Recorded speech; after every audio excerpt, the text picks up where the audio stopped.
공수처는 이재명 대통령을 즉각 수사해야 됩니다. 즉각 수사할 것을 요청합니다. 이재명 대통령 해외 순방을 마치고 돌아오자마자 검사들 감찰하라고 명령했습니다. 그 이유는 검사들이 이화영 위증 사건에 있어서 기피 신청을 하고 퇴장을 했다라는 이유입니다. 자, 기피 신청, 검사의 정당한 권한입니다.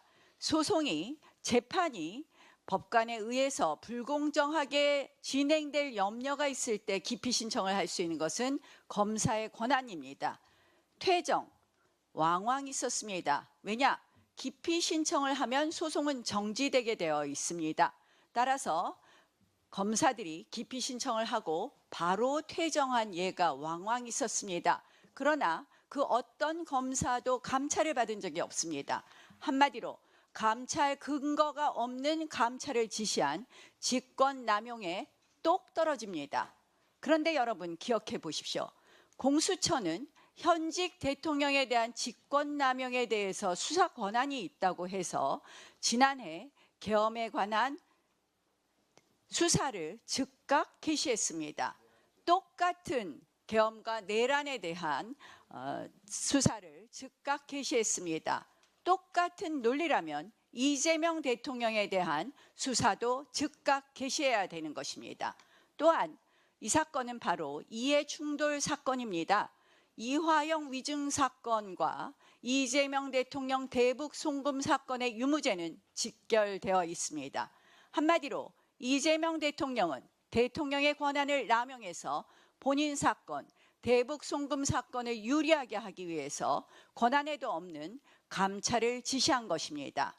결국 이것은 대통령의 중대한 법률 위반 사유가 될 것이고 헌법상 탄핵 사유에도 된다는 것을 명명백백하게 우리는 알게 되었고 따라서 이 부분을 지적합니다.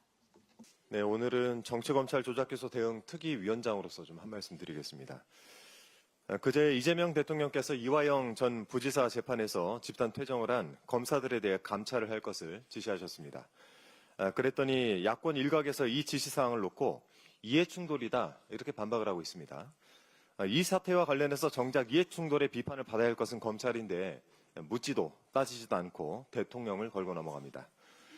이화영 전 부지사의 국회 증언감정법 재판이 왜 시작되었는지 벌써 잊으신 거죠.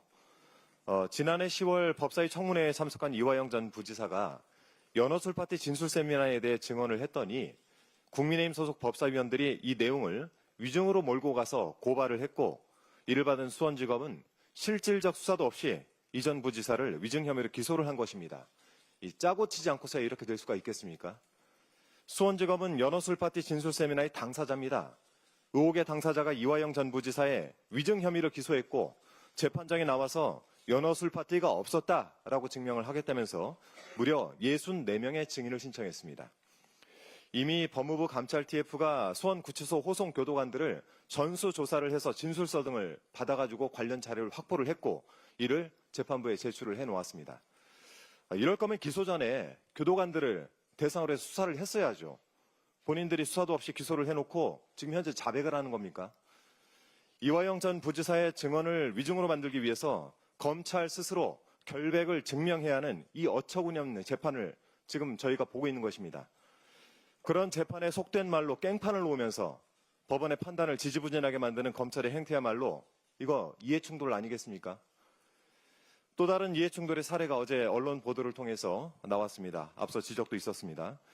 김건희의 도이치모터스 주가 조작 사건과 명품백 수수 의혹의 수사 책임자인 서울중원지검장을 윤석열이 안가로 불러들였다는 내용입니다.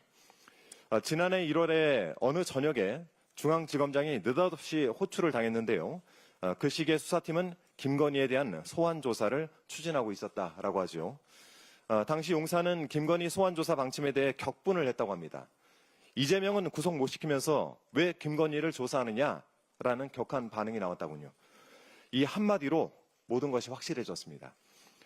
이재명 대통령 한 무차별적 수사와 기소, 재판은 곧 이재명 죽이기였고 또 김건희에 대해서는 출장 조사를 나가는 특혜를 베풀다 못해서 불기소 처분을 내린 검찰의 행각은 곧 김건희 살리기였으며 윤석열, 내란숙의 윤석열의 충견들이었음을 증명하는 것입니다. 작년 1월에 그날 안가에서 무슨 이야기를 나눴는지 윤석열과 검찰은 답을 해야 됩니다. 김건희 소환조사는 왜 끝내지 않았는지에 대해서도 밝혀야 합니다. 이것이 바로 수사 외압이고 이해 충돌이 아니냐라고 하는 제 질문에 답을 해야 될 것입니다. 대장동 재판을 항소하지 않았다는 이유로 집단 반발을 했던 검사들, 국민의힘 패스트트랙 사건 항소 포기에 대해서는 대체 뭐라고 말할지 궁금합니다. 대검 예규에 따르면 형종이 달라진 경우 항소를 해야 된다 이렇게 나와 있는데 죄책이 가볍지 않고 구형량에 미치지 못한 형이 선고돼 아쉽다. 장기화된 분쟁을 최소화할 필요가 있었다.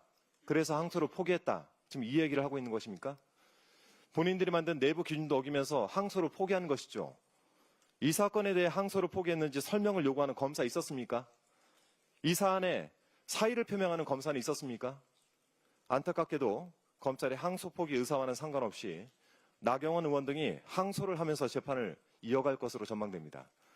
검찰의 항소 포기에 국정조사를 하자는 국민의힘에 이 건도 함께 국조에 넣어서 조사하자는 원내대표님 의견에 동의합니다. 꼭 그렇게 좀 해주십시오. 검찰의 선택적 정의, 선택적 반발이 국민적 불신을 자초했고 검찰 개혁은 거슬 수 없는 흐름이 되었습니다. 최근 한 여론조사에서 이재명 대통령의 국정 운영 성과를 분야별로 조사를 했더니 사회 분야에서는 검찰 개혁이 가장 높은 성과로 꼽혔습니다. 친애하는 우리 대한민국 검찰은 자기 무덤을 파도 너무 깊게 파들어갔습니다. 저희는 검찰 개혁의 성과를 차분하면서도 강력하게 이어나갈 수 있도록 최선을 다하겠다는 말씀드립니다. 이상입니다.